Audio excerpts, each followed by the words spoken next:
Yung sa harap mismo ng mga senators natin sa hearing, pabago-bago. Ito nga eh. It's no longer batas ang nasusunod. Kung ano yung sa tingin nila, yun ang nasusunod. Kontakin mo, meron kang sekretary yung sinabi niya, walang kapangyarihan ng ICC, bla bla bla. Tapos biglang sasabihin sa hearing, meron na karapatan sa mga individual na mga tao. Para lang baluktutin yung katotohanan. Meron di isa man namang sekretary, sasabihin niya, ang nagplano nito kami, pinlano namin ito.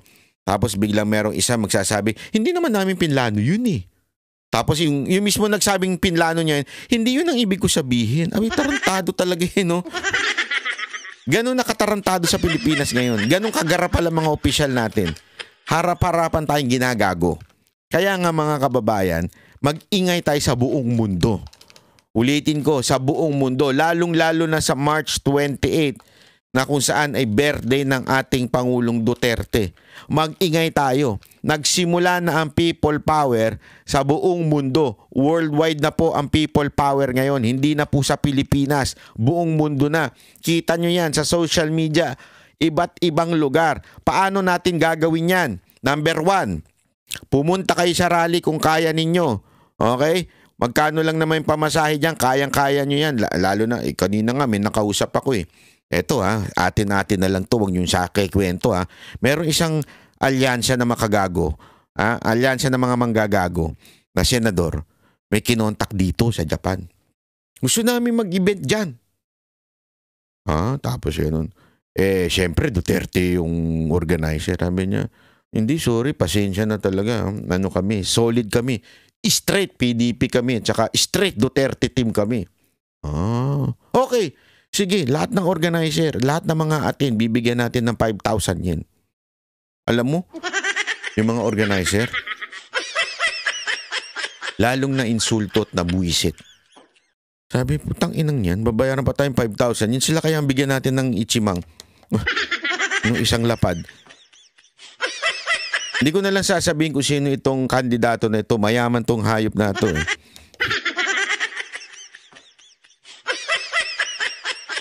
Hindi ko sasabihin. Wala akong kalayaan magsabi. Kasi hindi ko pinaalam. Nechichismis ko. Basta, ganun katindi ang mga kababayan natin. Kasi dito, pagka nagpunta yung mga yung babatuin yan dito eh. Maniwala kayo sa akin. Yun nga lang artista na nagsabi ng deserve, hindi makatungtong dito eh. Hindi makatungtong. Ngayon, dati nakakatungtong siya dito pero dahil sa deserve niya, hindi makatungtong dito. Yan ang tinatawag nating people power. Diba? Dahil totoo naman po yan. Ayan ay protektado ng ating konstitusyon. Article 2 yun. Nakalimutan ko na kung saan article yun. Diba? Yung the power emanates from the people. Dapat naman talaga eh. Kaya dapat magtipon-tipon tayo. Yan ang una nating gawin. Magtipon-tipon tayo. Magkanya-kanya na ho tayo ng print, ng tarpaulin, sticker, sombrero. Ako, katulad ko, may sombrero kaming ginagawa. Kaming mga banateros, tsaka sticker. Kanya-kanya na ho tayo kasi tayo naman yung nakakaluwag, lalo na pag nasa ibang bansa kayo. Pangatlo, pag may nakita kayo sa social media, matik yan, share nyo na kagad. Sa lahat po. Basta, nandali siguraduhin nyo munang legit yun. Kasi makikita nyo naman yan eh. Ang mga nagpo-post, kunwari, yung Japan event, ang magpo-post yung mga nandun talaga sa Japan. Di ba? Huwag kayo maniniwala dun sa mga, tignan nyo yung account. Okay? Pag nakita ninyo, may share siyang video, tignan nyo yung account. Nandun ba talaga siya? Kung wala naman siya dun, ay gago siya. Ganon, di ba? Kaya nga, better na instead of i-upload nyo sa sarili ninyo, mabuti yung i-share ninyo doon sa pinanggalingan talagang source para makita ho ng buong mundo. At magimbal ho kasi kanina ho trending ho sa Netherlands daw yung Duterte. Trending daw talaga. Grabe, sabi ko mantakin mo ganun kadami ang tao. Hindi biro yun mga kababayan. Yung tao kanina sobrang humanga ako. Nagulat ako eh. Hindi biro yan yung ganyang kadaming tao. Hindi biro yan, diba? Ang dami po niyan. Ayan, Ang lupit po niyan, Talagang kanya-kanya po yan. Oh. Yan yung kadami. Oh. At organic yan. Hindi yan inorganize. Yung bagang pinag-usapan, pupunta tayo ha, ganito. Hindi. Organic. Kahit kanina eh. May mga nakita akong mga kaibigan ko na wala namang kinalaman sa organization ng mga organizer o sa mga organizer dito. Pero nandito, nagpunta sila sa event. Kasi nga po, they really support Duterte. At kung kayo ay nasaktan doon sa ginawang pambababoy sa ating Pangulong Duterte, pumunta kayo. You know why? Pag hindi na ibalik si Pangulong Duterte, malaking mangyayari. Ganito kasi ang gusto nila. Kikwento ko lang para sa kaalaman natin ano ba nangyayari. Bakit ginaganyan nila mga Duterte? Kasi ganito po ang gustong mangyari ng gobyernong ito. From the very start, pinagplanuhan na ho nila na lahat ng impluensya ng mga Duterte kailangan ma-eradicate. Kailangan mawala. Kaya nga kung papansinin ninyo, tinarget nila ang unang-una sa lahat yung lehitimong news na sumusuporta kay Pangulong Duterte, ang SMNI. Simula pa lang, yan na kagad ang tinarget nila. Marami sa atin ang medyo nag-doubt na bakit kaya tatargetin? Baka naman talaga may kasalanan si Pastor. Diba? Ganyan kagad ang inaano natin eh. Ayaw natin maniwala. Tinarget si Pastor. Tandaan ninyo ha, yung mga kaso ngayon ni Pastor ay dati nang na-dismiss. Binuhay na lang uli. Pansinin nyo yun ha, binuhay na lang uli. Tapos dinagdagan ng mga iba pang issue na non-bailable para ma-hold si Pastor. O, pansinin nyo, nung na-hold si Pastor, ano unang-unang ginawa ng gobyernong ito? Dinaan siya sa AMLAC. Finreeze ang kanyang account. Lahat ng account. Ang akala nila, pera ni Pastor yun. Hindi pera ni Pastor yun. Pera ng buong iglesia nila yun. Buong church nila yun. Pero finreeze yung mga eroplano, mga helicopter. Kasi nga, alam nila gagamitin yan ng mga Duterte in the next election. Now, dumating ang 2025. Alam na dapat susuporta siyempre kung nandiyan pa si Pastor. Ang hindi nila alam, sabi nga nila mga taga KOJC, ang KOJC, they were trained na even if wala si Pastor, gagalaw at gagalaw. Ibig sabihin, kayang makagalaw ng maayos. Kaya ngayon, nakikita ninyo, ang dami nilang ginagawang event. Ganun po ang mga taga KOJC. After that, ano ginawa? Impeachment ni Sara Duterte. Bakit kanyo? Kasi pag na-impeach si Sara Duterte, hindi na ho siya pwedeng tumakbo ng 2028. Okay? Ngayon, anong kinaugnayan nung kay Duterte? Kay Pangulong Rodrigo Roa Duterte. Ngayon po kasi campaign season. Alam naman natin ang Duterte magic. Pag si Pangulong Duterte pumunta ng event, tulad nung nangyari sa Hong Kong, ay grabe ho, maniwala ho kayo sa akin, nandun po kami sa Hong Kong, wapak talaga. As in, kahit yung mga Hong Kong police na taranta rin sa dami ng tao, ganun po talaga kalakas. At kahit po sa mga ibang lugar, ito naman, observation ko po to. Pag yung sa Pilipinas, pag nandun si Pangulong Duterte, talaga nagtatagal ang tao hanggang ending. Ngayon, pagka wala siya, medyo siyempre inaantay lang yung mga senador magsalita, tapos medyo umuwi-uwi na. Pero pag si Duterte nandun, hanggang dulo talaga nag-aantay ang mga tao. Iba talaga si Pangulong Duterte compared mo sa kahit sino mang politiko. Kaya, agad-agad silang nagdesisyon na dukutin at padala sa dahig ito si Pangulong Duterte. Imaginein mo campaign season. At napag-alaman natin sa hearing na hindi naman requirement na hindi dapat pang dumaan sa korte. Nakita mo yung ini-interview ni Amy Marcos na magaling sa international law. Kahit siya nagtaka Kahit siya sinabi niya, illegal na nangyari. O hindi dumaan sa due process. Di ba po? So, ibig sabihin ng mga kababayan, the purpose is really hindi yung illegal pa ba itong gagawin ng gobyerno? Hindi na nila tinanong sa sarili nila eh. Basta importante sa kanila, maalis natin si Duterte. Tsaka na lang yung question later. Yan yung Torre theory. Alam niyo yung Torre theory? Yung lagi niya sinasabi, hindi, magreklamo na lang kayo sa korte. Basta huli namin kayo, magreklamo na lang kayo sa korte. Alam niya kasing matagal pa pag sa korte. O, di ba? Ganon yung ginawa niya sa KOJC, kila Pastor. Magreklamo na lang kayo sa korte, bahala kayo, basta huli namin kayo. Ngayon, ganon din ang in-apply niya kay Duterte. Huli namin yan, papadala namin doon, bahala na kayo. Magreklamo kayo sa dahig. Alam niyang which is harder.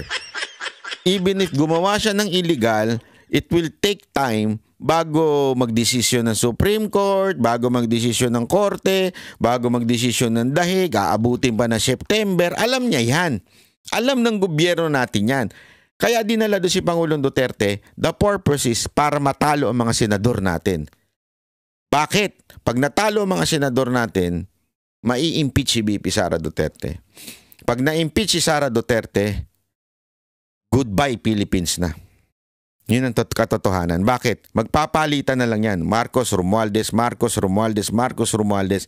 Ganyan na mangyayari sa Pilipinas. Tulad na naman nung kanyang ama na umabot ng 20 years plus. Gusto nyo ba yan? Unless gusto nyo yan, wag na kayo umattend ng rally. Unless gusto nyo yan, wag na kayo mag-ingay. Kung gusto ninyo, 20 years ang mga Marcos at Romualdez, doon lang kayo sa bahay nyo. Stay put. Diba? Pero kung ayaw ninyo yan, mga kababayan, it's time for you to do something about it. At yung pag-iingay natin, maririnig yan. Mariringin. Lalo na nakakabingi yan eh.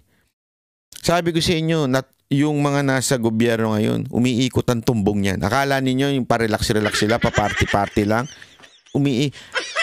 Mga praning yan eh. Pag nakita nila yan, paano na yan? It's all over the world. O talagang they're Duterte, they're shouting Duterte na. Ako nga, suggestion ko mga kababayan, yung mga nasa probinsya na nanonood sa atin, pag pumunta dyan yung alyansa ng mga gago, alam nyo gawin nyo, puntahan nyo, sumigaw kayo ng Duterte. Duterte. Ibu nyo. Karapatan nyo yan eh. Bilang mga Pilipino, karapatan nyo yan. Huwag kayong manggugulo ha. Huwag kayong magbabato, walang violence. Pero yung sumigaw ng Duterte, naku, karapatan nyo yan. Mag-book, karapatan nyo rin yan. Protektado kayo ng hindi kayo nanggugulo eh. Binibigay nyo lang yung saloobin nyo. Pero kunin nyo muna yung binibigay nila, ayuda. Ha? Sayang yun, pangkain eh. Chicha din yun, di ba? Tapos, pagkakuha na ninyo, sigaw na kayo ng Duterte. Duterte, habang kinuha niya, di ba, pagkuha niyo ayuda, pagbigay sa inyo ayuda. Duterte, wala na sila magagawa doon. Nakuha mo na ayuda eh, di ba? At nakakatuwa mga kababayan nating OFW, nag-unite kayo ngayon, di ba? Yan ang maganda. Habang ang itong alyansa ng mga gago, nagkakawatak-watak na. Ito nga si Amy Marcos, parang tinanggal na sa listahan. Ilang campaign rally ng senatorial slate ng administrasyon ang hindi sinipot ni Senadora Amy Marcos. At sa nakaraang 2 rally, hindi siya binanggit ng kapatid na si Pangulong Bongbong Marcos. Natatanong tuloy kung laglag na ba siya sa hanay ng alyansa. Ang sagot ng senadora sa pagtutok ni Jonathan Andal. Sa campaign rally ng Alyansa para sa Bagong Pilipinas sa Cavite noong isang araw at sa Laguna kahapon, parehong wala sina Senadora Amy Marcos at Congresswoman Camille Villar. Sa parehong pagkakataon, binanggit ni Pangulong Bongbong Marcos sa kanyang speech si Villar, pero hindi ang kapatid na si Senadora Amy. 12 ang kandidato sa slate ng Alyansa, pero kagabi, at huwag natin gawing alyansa lamang nitong 11 na tao, 11 na kandidato na tumatakbo bilang senador na kasama sa alyansa.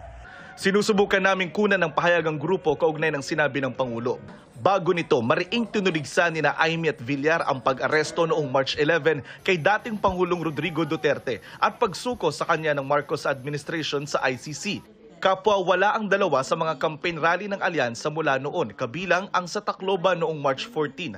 Nagsabi noon si Senadora Amy na hindi siya makakadalo sa naturang pagtitipon dahil hindi raw niya matanggap ang ginawa sa dating Pangulo. Ang senadora na presidential sister, kilalang kaalyado rin ni Vice President Sara Duterte. Tinanong ng media ang campaign manager ng alyansa na si Congressman... Mali naman yung sagot nyo. Ay script nyo. Si Senator Amy nakilalang nakikialyado. Hindi ho kaalyado. Kasi when you say kaalyado, approve ang dalawang kampo. Nakikialyado lang, nakikigulo lang, nakikisali. Mantubik Yanko, kaugnay ng hindi pagsama ng dalawa sa mga rally. Are there any plans to drop Senator Amy from the lineup ng alyansa? At saka yung isa pa po kasi there are also speculations na baka si Congressman Camille Villar will also be dropped from the slate. I think, like for Amy, siguro siya dapat ang makasagot nung tanong na yon, hindi po kami. So wala pang pinag-uusapan po so far yung... Kayo nga ang magdadrop, tapos tatanungin nyo si Amy. Ang tanong, ang linaw nung tanong. Ayong pasagutin. Puro kayo kaplastikan kasi. Tinatanong kayo, are you going to drop Amy? Ang tanong nyo si Amy. Sus! Pati yung nationalista regarding dun sa future nila sa slate. Wala. Sabi ni Senadora Amy, hindi pa sila nagkakausap ng Pangulo at ni Tiangco. Hindi ko alam, hindi ko pa tinatanong. You have not withdrawn from Alyansa. No action taken. Bulat sa poll, sinabi ko naman na independent ako. Kasi parang... Independent ka, nandun ka sa listahan nila. So si ate, masyado ka naman. Paano ka? Pa-independent pa ka kunwari. Kasama ka sa listahan eh. Kasama ka sa pinopromote nung una, pumupunta ka pa, tas ngayon independent ka na ngayon. In the very first place, independent. Nga, may kutob ako na may masamang mangyayari at ayoko mahila sa away-away. Kinakabahan ako na magkakaumpugan talaga yung dalawang panig. Nangyari nga po. Mas tutok daw siya ngayon sa pagdinig kaugnay ng pag-aresto sa dating Pangulo. Naaalangan ako, nagbibisi-bisihan ako. Mahirap mag-aral ng international law, hindi naman natin masyadong kabisado. Iba kasi yung sistema nila. At ang pinakamahalaga, wag natin... Bakit? Kasali ka ba dyan? Bakit ka nakikisali? Bakit ka nag-aaral? Bira to si ate. Kunwari pa na busy siya. Kaya hindi siya nakaka-campaign. Sabihin nyo na naglalaglaga na kayo. Kung ano yung ginawa kay ES, ganun din ang ginagawa sa'yo ngayon. Ayaw mo pang aminin na nilaglag ka ng kapatid mo. Isuko ang ating soberanya. Nag-text ang GMA Integrated News kay Representative Villar para sa kanyang reaksyon at hinihintay namin ang kanyang tugon. Para sa GMA Integrated News. Wala na. Sabi ko nga ako sa inyo paano mo lulunukin yung ginawa na yun kay Pangulong Duterte? Talagang wala eh. Kung malunok mo yan, kayo kita mo, bumagsak ang integridad ng mga kasama nila doon.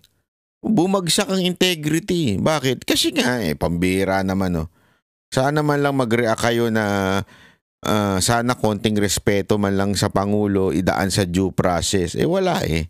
Lahat kayo tamimi Di ba? Asus. So ano na? Bongbong Marcos, pati ba kapatid mo nilaglag mo na? Kasi kawawa naman yung kapatid mo. Di na nga siya tinatanggap sa mga tanso community. Hindi rin siya tinatanggap ng mga Duterte supporter. So wala ka na. Kawawa naman yung kapatid mo. Kaya pala nawawala sa survey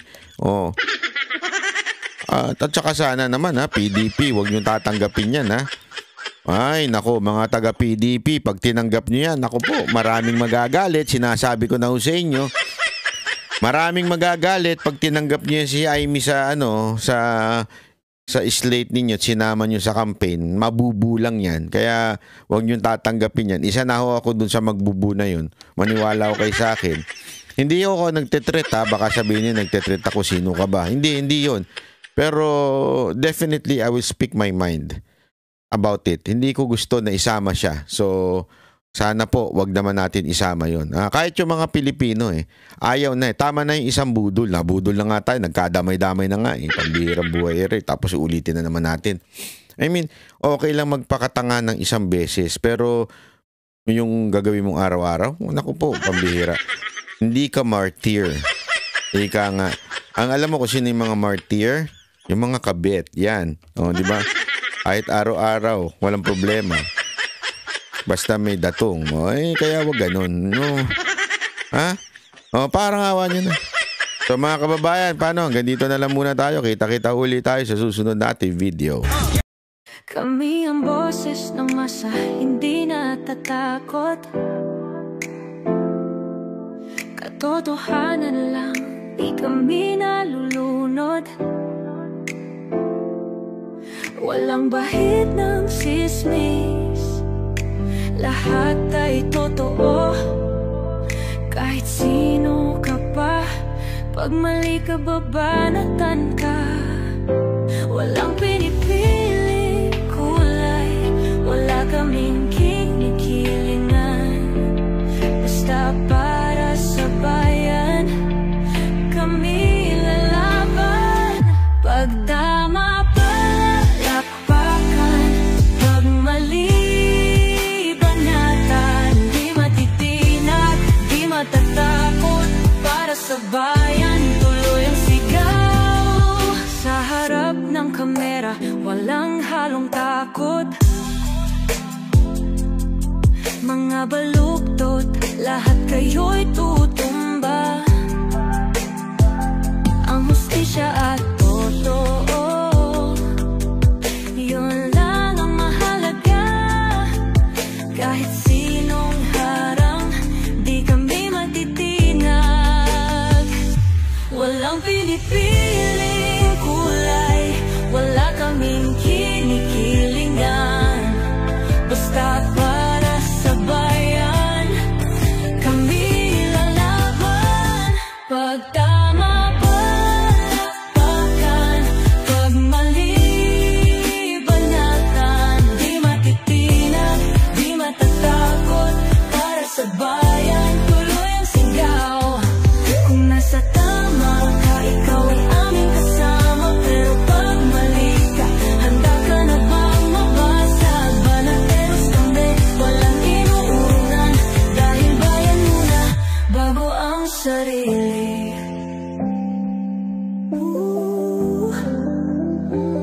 Bago ang sarili.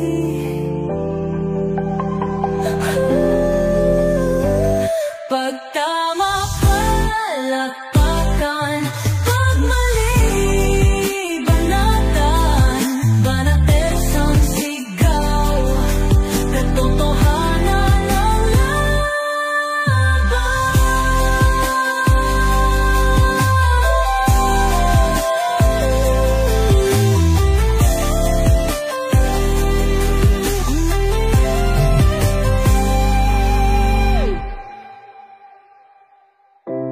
sa harap ng kamera, walang